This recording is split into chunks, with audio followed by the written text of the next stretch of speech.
안녕하세요. 보험가 상속의 김병선입니다. 오늘은 어제에 이어서 내가 죽으면 상속세 얼마나 나오며 나는 상속세 납부 재원을 얼마나 준비를 해놔야 할까를 주제로 이야기를 나눠보겠습니다. 어제는 남편이 30억 원을 가지고 있었고요. 아내는 재산이 없는 경우에 자녀 1명, 2명, 3명일 때 상속세가 어떻게 나오는지 주의사항은 무엇인지 확인을 했고요. 오늘은 남편 재산이 15, 아내가 15, 그러니까 가족은 총 우리 집은 30억인 건 똑같은 상황인데 자산이 고루 배분되어 있을 때는 상속세가 어떻게 나오는지 여러분들께 확인 드리는 시간 갖도록 하겠습니다. 저는 변액보험, 생명보험, 손해보험 자격증 보유하고 있고요. 증권투자, 펀드투자 투건인 퇴직연금 모집인 자격증을 보유하고 있는 현직 종합자산관리사입니다. 오늘 영상 내용을 보시다가 궁금하시거나 영상 내용에 대해서 문의하고 싶은 게 있다면 밑에 아래 영상 하단에 오픈 채팅 주소가 있으니까 클릭하시고 저한테 문의를 주시면 제가 답변 드리도록 하겠습니다. 자, 바로 시작을 한번 해볼게요. 자, 먼저 어제 우리가 어떤 식으로 계산이 되어졌는지 조건을 다시 한번 리뷰를 한번 해볼게요. 아빠 재산이 30억이었고요. 오늘이랑 다르게 아빠가 전부 다 재산을 다 가져 있을 때, 엄마는 재산이 없고요. 자녀가 1명에서 3명일 때 배우자 공제가 달라지니까 요걸 가정해서 한번 계산을 한번 해봤습니다. 이렇게 해보면 계산을 하면 어떻게 되냐면 배우자 공제가 각각 자녀 1명일 때 법정 상속분이 배우자가 18억, 그죠? 자녀가 2명일 때 12억 8천, 자녀가 3명일 때 배우자 공제가 10억이었어요. 그쵸? 어제 영상 보시면 어떻게 계산되어진지 나올 거예요. 이렇게 배우자 공제가 됩니다. 자, 근데 배우자 공제가 되려면 제가 실제로 배우자가 요만큼의 재산을 가져가야 된다라고 말씀을 드렸어요. 조금 더 구체적으로 말씀드리면 상속 등기만 하면 안 되고 협의 분할에 의한 상속 등기를 반드시 해야지만 배우자 공제를 국세청으로부터 인정받을 수가 있는 겁니다. 아시겠죠? 어쨌든 배우자 공제 법정 상속분만큼 이렇게 계산이 되어졌고요. 그에 따라서 상속세를 계산을 했더니 어떻게 됐냐면 상속세가 자녀가 1명일 때 배우자 공제가 가장 많이 되니까 상속세가 1억 5천 나왔고요. 자녀가 2명일 때는 3억 2,800, 자녀가 3명일 때는 4억 4천의 상속세가 나왔어요. 자, 그러면 여기에서 아빠가 사망했을 때 상속세가 이렇게 나와줬죠. 그쵸? 이렇게 나왔어요. 그러면 엄마가 사망할 때 2차 상속이라고 하는데 엄마가 사망할 때는 어떻게 될까요? 엄마가 지금 재산이 0원이라고 되어 있지만 조금 전에 제가 말씀드렸던 배우자 공제를 실제로 받아가야 된다고 말씀드렸잖아요. 그 말은 자녀가 1명일 때 배우자 공제 18억 원을 받았다면 엄마 재산은 18억 원이 됐다라는 겁니다. 그래서 2차 상속세도 반드시 짚고 넘어가야 될 문제라는 거죠. 이렇게 해서 요 몫을 배우자가 가져갔을 때 단순 계산하는 겁니다. 물론 그 중에 상속세도 내고 집값도 상승하고 해서 어느 정도 변동은 있겠지만, 그쵸? 단순하게 배우자가 이만큼을 등기했으니까 배우자는 상속세가 얼만큼 나올까 계산을 해보면 요 정도 나와요. 제가 미리 계산을 했습니다. 어느 정도 나오냐면 요만큼 나옵니다. 배우자는 자녀가 1명일 때 3억 6천, 자녀가 2명일 때 1억 7,400, 자녀가 3명일 때 9천만 원. 이렇게 나와요. 그쵸? 아까 배우자 공제 18억에 일괄 공제 5억 빼준 거고 12억 8천에 5억씩 다 빼준 겁니다. 그렇게 해서 요만큼의 상속세가 나와요. 그러면 아빠가 먼저 사망했을 때 상속세는 1억 5천. 그 이후에 엄마가 사망하면 자녀 1명일 때 3억 6천, 합하면 5억 1천만 원 정도 되죠. 자녀가 2명일 때도 비슷해요. 합해보면 3명일 때도 비슷합니다.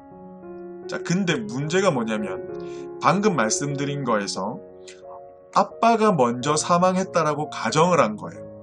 지금 그렇게 해서 1차 상속 아빠가 돌아가셨을 때, 2차로 엄마가 돌아가셨을 때 이렇게 해서 해보니까 비슷하게 나온 거죠. 문제는 어제도 제가 영상 말미에 말씀을 드렸는데 만약에 엄마가 먼저, 재산이 없는 사람이 먼저, 누가 먼저 사망하실지 돌아가실지 모르니까요. 엄마가 먼저 사망하면 문제가 커진다고 했습니다. 아빠가 먼저 사망했을 때는 두 개 합쳐서 한 5억 정도 된다고 했죠. 자, 근데 엄마가 먼저 사망하면 어떻게 되냐면 배우자가 먼저 사망을 하면 이렇게 돼버려요. 엄마가 먼저 사망할 때는 상속세가 없습니다. 그 이후에 아빠가 사망할 때는 엄마가 없죠. 배우자 공제가 없다라는 뜻입니다. 그러면 30억 원에서 일괄 공제 5억 원만 빼주고 배우자 공제가 없으니까 그쵸? 25억 원이 과표 40% 구간이죠.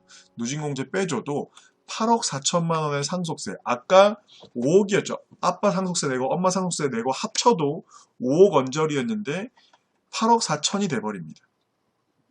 그쵸? 굉장히 문제가 크죠. 그래서 오늘은 이게 얼만큼 큰 영향을 주는지 살펴보기 위해서 똑같이 30억인데 지금은 아빠가 15억, 아빠가 긴 시간에 걸쳐서 엄마한테 공동명의로 해주고 증여를 한 겁니다.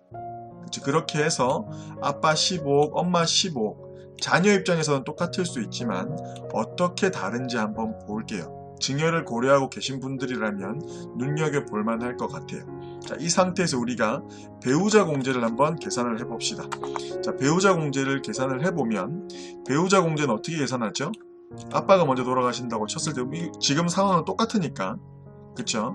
배우자 공제는 15억 곱하기 배우자의 법정 상속분을 계산하면 됩니다.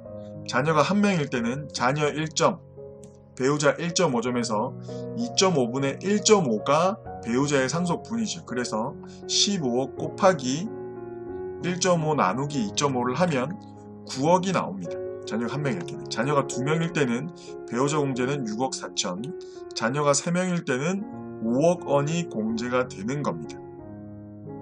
자, 그쵸? 요 배우자 공제에 대해서는 아까 말씀드렸지만 협의 분할에 의한 상속 등기를 반드시 하셔야 공제가 되는 겁니다. 그렇게 해서 아빠의 법정 상속분을 계산을 해보면 상속세를 계산을 해보면 상속세는 이렇게 나와지는 겁니다.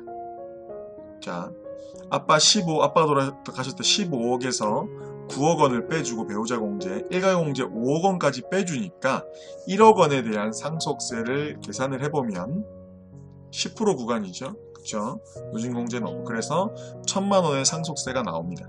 마찬가지 방법으로 배우자 공제와 일괄 공제를 빼주면 계산을 해보면 상속세는 6,200만 원. 그쵸? 자녀가 3명일 때는 9,000만 원의 상속세가 나옵니다. 자, 요렇게 해서 1차 상속이 이루어졌고요. 2차 상속, 이제 배우자 몫만큼 이 엄마 재산에 플러스 되는 거잖아요. 그쵸?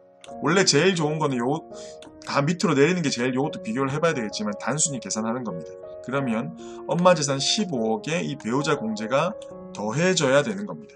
자, 그러면 그 계산을 해보면 요렇게 돼요. 자, 원래 재산 15억에 배우자 공제 9억 원 아까 받았으니까 9억 원을 더한 겁니다. 원래 재산 15억에 자녀가 2명일 때는 6억 4천을 더했고 자녀가 3명일 때는 5억 원의 배우자 공제를 더했습니다. 그러니까 각각 24억이 나오는 거죠. 이 상태에서 엄마가 사망을 했는데 배우자가 없기 때문에 일괄 공제 5억씩만 빼주는 겁니다. 그렇게 계산을 했더니 자녀가 1명일 때 엄마는 6억 원, 자녀가 2명일 때는 4억 9,600만 원, 자녀가 3명일 때는 4억 4천만 원의 상속세가 나와졌습니다. 자, 그러면 둘 다 계산을 해보면 얼마죠? 6억 1천만 원. 자녀가 1명일 때는, 자녀가 2명일 때는 5억 5천 정도, 5억 6천 정도 되네요. 그쵸? 자녀가 3명일 때는 5억 3천. 자, 비교해 보셨나요? 아까 기억나세요? 아까 아빠가 30억이고 엄마가 0원일 때는 아빠가 먼저 돌아가셨을 때는 5억 몇 천만 원 정도 나왔죠. 근데 엄마가 먼저 돌아가셨을 때는 8억 4천만 원 나왔습니다. 아까는. 근데 이제 재산을 균등하게 가져가니까 누가 먼저 돌아가시든 재산이 똑같기 때문에 누가 먼저 돌아가시든 6억 또는 5억 정도 나오네요. 어때요? 리스크가 굉장히 많이 줄어든 모습을 알 수 있습니다. 그렇죠? 지금 제가 단순히 재산을 정확히 5대5로 나눴기 때문에 이렇지만 배우자 서로의 나이와 질병, 그렇죠? 가족력 등등을 고려를 한다면 어느 정도가 그래도 가장 리스크를 줄일 수 있을지 그 중간점을 정확히 알 수는 없지만 대략적으로 찾아나갈 수 있을 겁니다. 그러니까 마음의 문을 조금 더 여시고 한쪽 분이 재산을 다 가지고 계신 것보다 분산을 해야 된다. 이게 상속에서 리스크를 줄일 수 있는 방법. 이렇게 하고 나서도 상속세를 현금으로 내는 게 굉장히 힘들다 그랬죠. 그쵸? 상속세는 현금으로 일시 납부하는 게 원칙이기 때문에. 근데 이게 어려우니까 연부연납으로 6회에 걸쳐서 5년 동안 납부를 하는 거죠. 플러스 이자까지. 그쵸? 이렇게 하는 것보다는 나중에 준비하는 것보다, 상속 개시 이후에 준비하는 것보다는 이전에 준비하는 게 둘 다 어렵긴 하지만 이전에 준비하는 게 훨씬 수월하다라고 말씀을 드렸습니다. 그것도 연부연납보다 긴 기간의 종신보험 월납이라는 이름으로 5년, 7년, 10년, 15년, 20년 동안 그것도 상속세보다 적은 금액을 내고 원하는 상속세를 사망보험금이라는 이름으로 받을 수가 있는 겁니다. 즉시 현금으로. 그러면 내 건물, 내 땅들을 지킬 수가 있겠죠. 그렇게 굉장히 많은 법인 대표분들이나 건물주분들이 시행하고 계십니다.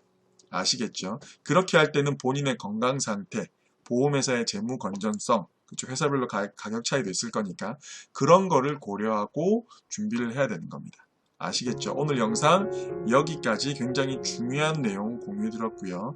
영상 내용에 있어서 궁금하시거나 도움이 필요하신 분들은 영상 하단에 오픈 채팅으로 연락을 주시면 궁금증 해소해 드리겠습니다. 감사합니다.